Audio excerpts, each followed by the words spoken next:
মই বৰ্তমান উপস্থিত আছোঁ TMC 68 নং পানীটেমা বালক প্ৰাথমিক বিদ্যালয়ত এখন এই বঁটা বিতৰণী অনুষ্ঠানত। আৰু মই আপোনালোকক আজি দেখুৱাম প্ৰত্যেকটো অনুষ্ঠানৰ বিষয়ে। ছাত্ৰ ছাত্ৰীসকল পতাকা উত্তোলনৰ বাবে সাজু হৈছে।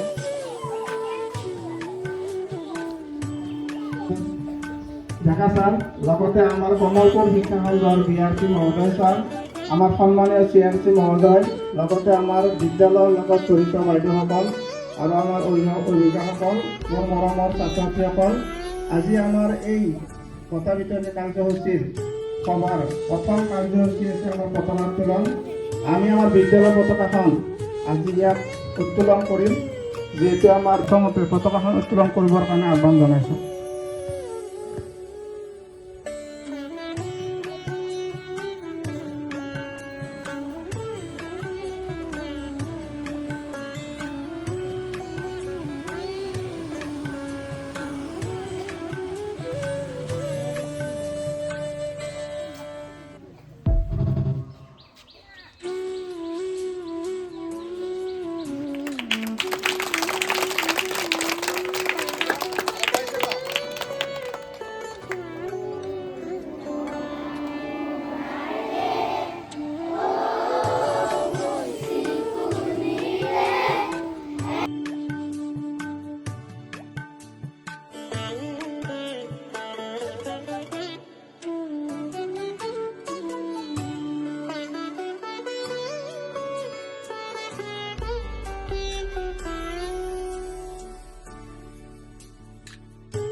শিৱ কলিতা বৰকা মধ্যকামপেট কলেজৰ ৰাজনীতি বিভাগৰ প্ৰবক্তা, আৰু তেওঁক এখন গামোচাৰে সম্পাদনা দিবৰ কাৰণে মই আমাৰ সহশিক্ষয়িত্ৰী পুৰবীনাথক আহ্বান কৰিছোঁ।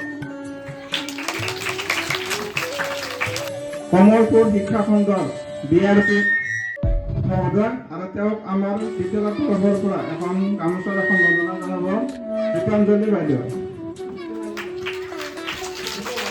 পানীটেমা মণ্ডল সমন্বয়ক শ্ৰীমান দাস, আৰু তেওঁক সম্বৰ্ধনা জনাব আমাৰ বিদ্যালয়ৰ ছাত্ৰী শ্ৰী দৃষ্টি দত্তই।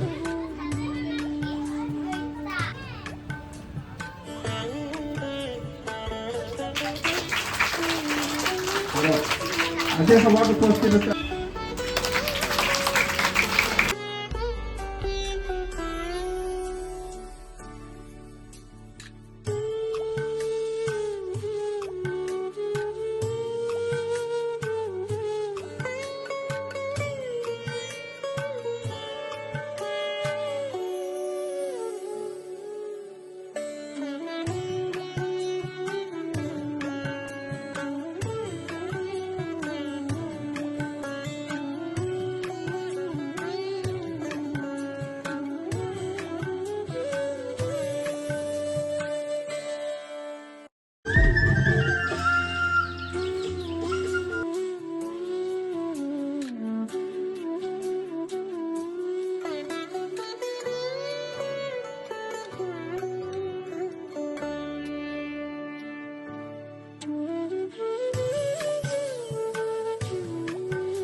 ছাত্ৰ ছাত্ৰীয়ে মই তোমালোকক সৰু সৰু কণ ভাইটি ভণ্টিসকলক কৈছোঁ যে তোমালোকে সঁচাকৈ এখন সভাৰ ভাল শ্ৰোতা দৰ্শক তোমালোক, আৰু তোমালোকে যিমান দিন খেলা ধূলা খেলিলা, সেই খেলা ধূলা খেলৰ পিছত বিভিন্ন খেল ধেমালিত তোমালোকে কোনোবাই প্ৰথম হৈছা, কোনোবাই দ্বিতীয় হৈছা, কিছুমানে তৃতীয় হৈছা, আৰু কিছুমানে প্ৰথম দ্বিতীয় আৰু তৃতীয় হ'ব পৰা নাই।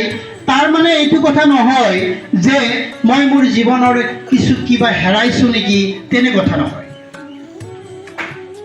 যে আমি মাত্ৰ জীৱনৰ পাতত মাত্ৰ খোজ দিবলৈ লৈছোঁ।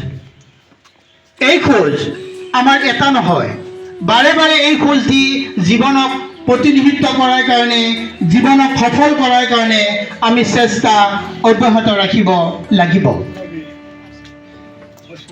আৰু এই কথা নহয় যে মই এইবাৰ প্ৰথম হ'লোঁ বুলিয়ে যে মই আৰু অন্য খেলা নেখেলিম, তেনে কথা নহয়। খেলাই মানুহক জীৱনত বৌদ্ধিক আৰু মানসিক উৎকৰ্ষ সাধন কৰে। অৰ্থাৎ মই এইখিনি ক'ব খুজিছোঁ যে ছাত্ৰ ছাত্ৰীসকলে আজিৰ এই খেলা ধূলা খেলি এই বঁটা বিতৰণী সভাত উপস্থিত থাকি এই সময়খিনি সভাত উপস্থিত হৈ সভা শুনাৰ পৰিৱৰ্তে